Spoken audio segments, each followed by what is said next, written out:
host, Nicole Birch, where every week we bring you a guest who shares a life-changing experience, the medicine they took to get better, and the funniest lesson they learned along the way. Today is another solo episode where I answer all your burning questions. Okay, so first and foremost, as I'm leaving Los Angeles, I had a lot of people asking me, what were your biggest celebrity encounters? Who are the good guys? Who are the bad guys? Tell me who the best tippers are. So we're going to go through the celebrity stuff. And then as I'm leaving, I want to give you guys the non-TripAdvisor places to go if you are living in Los Angeles for all your daily needs, or some of them are your creative needs. We're going to go through those, and just to give like final shout outs to some places that have been either like I found really great in the service industry and customer service, or have been staples since I moved here. So I want to give those guys the shout outs. In fact, let's start with that. Let's do the local shout outs first. Number one, to get your hair done, Cindy's Studio 22 in Woodland Hills. I've been going to her for the last 15 years.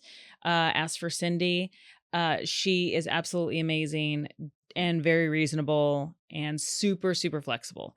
And that's hard to get in hairstylists in Los Angeles. And I shopped around for a while that were like $500 haircuts. And I'm like, what the fuck are we doing? So she's great. Dave's Quick Lube. I know none of these are sponsors. Okay. I'm just telling you what I've loved. So he does oil changes off Magnolia in North Hollywood. It's called Dave's Quick Lube. It's family ran. I believe it's attached to a house and part of the family lives there, but it's family owned, family ran. They're so honest, and if you have any car issues and they can't fix it, they will send you to a guy that's probably in Sunland or a little bit deeper in the valley that looks like a dive place, right? But they're not going to overcharge you. They're going to be honest. I had one light go off, and I took it to the dealership, which you never do. And I took it to the dealership, and they're like, oh, that one sensor, if we replace one, we have to replace all four, and that's going to be $1,200. Dave was so upset. He goes, absolutely not. Go to my other guy. I go to him, $160. Because he's like, you just need to change one sensor. Why would you have to change four? Because that's what dealerships do, right? So any car issues, go to Dave's Quick Lube. They also sent me to Tony's Tires and Off-Road, which is in Sunland. You do? Oh, that's a family place. Alex knows it. Yes. Yes. Okay, so this is the thing about Tony's. I had just like 2 weeks ago, somebody stole my spare tire off my Jeep. You know, the Jeep, the wheel that's on the back, right?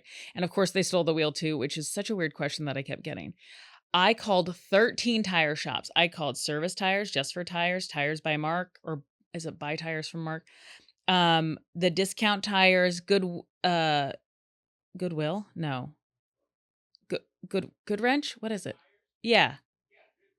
Goodyear, Jesus Christ, Goodwill. Goodyear tires, auto parts. I called everybody. And the first question was, most of them had no Jeep tires. They were like, oh, those are specialty tires. And I'm like, you're a tire place. You don't have any tires? And they're like, well, it takes 2 days to get it. And then they'd be like, wait, do you also need the wheel/rim? And I'm like, yeah, obviously they took the most expensive part. And they were like, well, that's going to be at least $250 just for that. I was like, are you joking me? And by the way, I'm driving out to Kansas City on Monday. So the guy whoever stole immediately put it on Facebook Marketplace, I'm sure. And I did find one on Marketplace for $50, but they didn't install it. So I'd have to take it somewhere to get installed. And also, how do I know it actually fits? I don't know what to ask this guy. So my friend calls this guy and he goes, all right, I got the wheel. I got the rim. It can be ready at 8:30 tomorrow. We'll put it on for $160. Great. And it's a brand new tire. I'm like, I made out with that deal. So definitely go to Tony's Tires and Off-Road in Sunland. Best dive bar in the valley. Obviously, I'm going to say Pineapple Hill Saloon and Grill, which is off of Van Nuys and Moore Park in Sherman Oaks. It has been around since 1978. The cooks are all still the same. You've got Miguel working nights and you got Jorge working days. And Josefina, who many of you guys call the popcorn lady. She is still around. Not as often though. They're getting ready for retirement. So go check that out. Great happy hour. And that's also where I worked for years. And if you're trying to make it in the industry and you want a service industry job, my number one advice for you is don't work corporate. Find a dive bar in the valley. It's going to be mostly that has some age to it, like has been around 10, 15 plus years.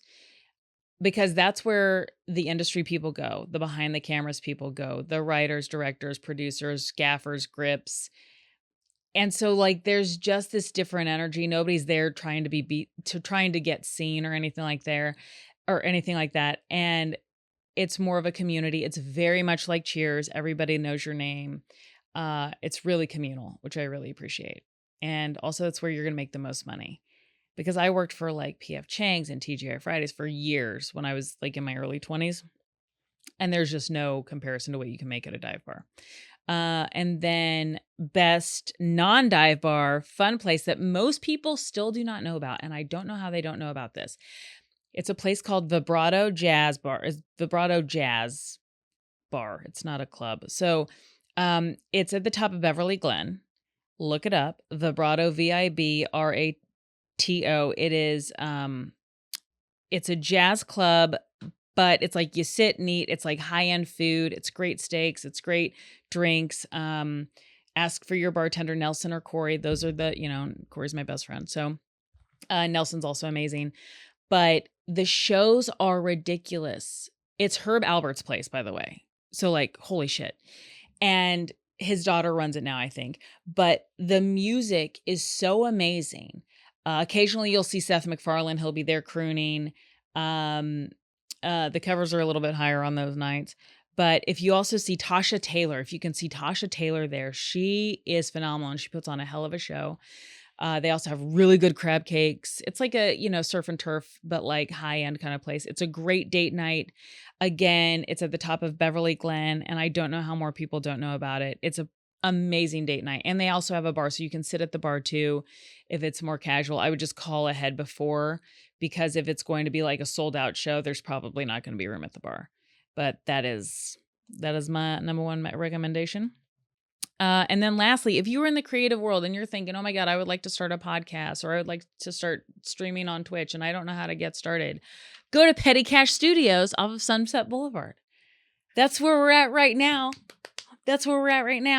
And I've done the work for you. If you knew how much time I wasted at other places and then I finally find my home here. I will tell you a little bit backstory, and this is no shade to the other people. They were so lovely and well-intentioned.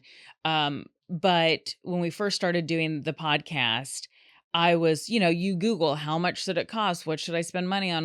And that you're going to waste money on trial and error whenever you start a new endeavor, especially creatively. What did my, a guy I know who's like, he's worth like $40 million.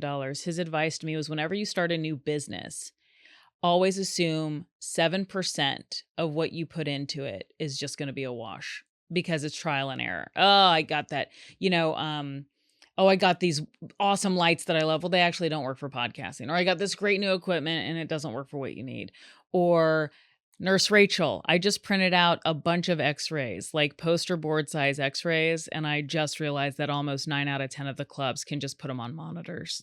So like but again, I still need them. It's fine. But it's like, you just trial and error, right? So 7% of your budget should just be considered garbage, because it's just for your learning curve, right? And I did a lot of that first season, because I got a great sound guy, but we didn't have anybody video it. And instead of and I swear I looked everywhere. I don't even know if Petty Cash was around then, but because this has been like 3 or 4 years ago. And I remember like just trying to hodgepodge it, and it wasn't working, and visually it wasn't clicking.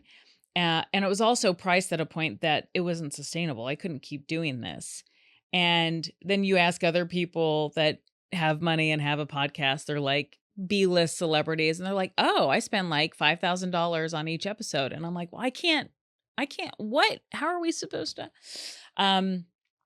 And then the next place was great too, but again, not sustainable. And then this came along, and Mark and Alex are so gracious with trying to help you get, and they help you with everything. Like they, put my face, if you're not watching this, they put my logo and stuff up, and they edit live, and it's in my Dropbox by the end of the night. I don't have to worry about it. And if you want clips, they can do clips. And if you want, and they have different packages and stuff like that, and they're reasonable. And most importantly, they are flexible. That was the issue with the last one, was like, I would try to book something and they'd be out of town for 3 weeks. And it was like, well, how am I supposed to get the consistency? And, I'd have to shoot like 7 episodes in a day just so I could have enough to space out. It was just not sustainable. And this is like the flexibility, the communication is amazing. They're very reasonable, and they have so many different studios that you guys have to check out because Alex, do you know how many studios you have? 9, and then they have 9 studios. The other places were just 1. That's it. Um, so like literally where we're shooting right now, you can't tell, but you could literally turn the camera and there's another one right here. So like 9 studios. And then if you have a design that you like, that you want to implement, they have space to make that happen for you. If you want a specific thing that nobody else has, they can make that happen for you. Anyway, that's my plug for my favorite podcast studio. Petty Cash off Sunset, right next to the Whiskey Go Go. And also when you're driving here, compared to the one was in the other one was in Glendale. But like when you're driving here, you feel like you're in the Hollywood. And so when you have guests, there's something about it where they like get really excited when they walk in. You can tell their eyes light up like, oh, this is a professional. Like they feel really like inspired by it. So definitely go to them. Okay, so that's it for the local shout outs. And now we're going to do celebrities. Okay, best tipper, Jim Carrey by far, which I think everybody's heard that a million times. Now, I didn't get to talk to him a lot. Super kind. He wasn't like doing characters or anything, but 100% tipper. Wild. Let's see. Dave Grohl used to come into Pineapple a lot. He was pretty cool. Nick Lachey and Drew Lachey, also great guys.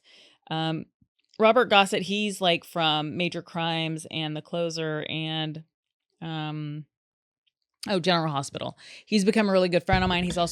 He's also been a guest on the podcast. Amazing guy, obviously. I mean, I've spent holidays at his house. Chris St. John, who was on Young and the Restless for years, who passed away. Again, willing to take every picture, willing to sign every autograph when people would come up to him. Shared with me his training and dieting thing when I was like trying to get in shape.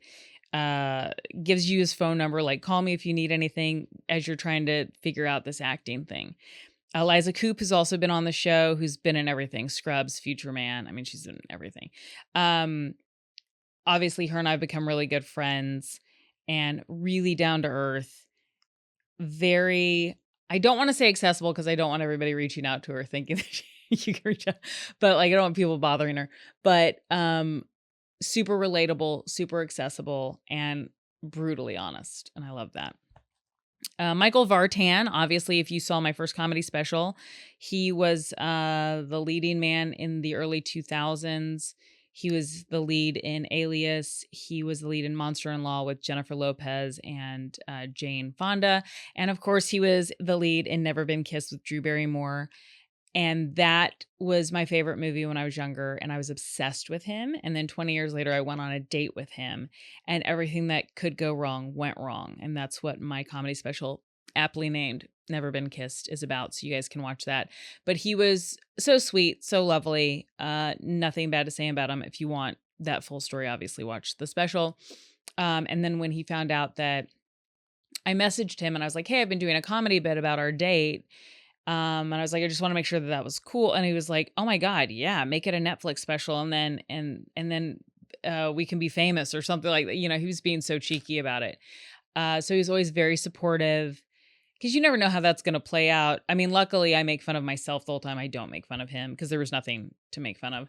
And he was so gracious about it. He's like, let me know if you need anything as far as promotion and stuff. So he was lovely.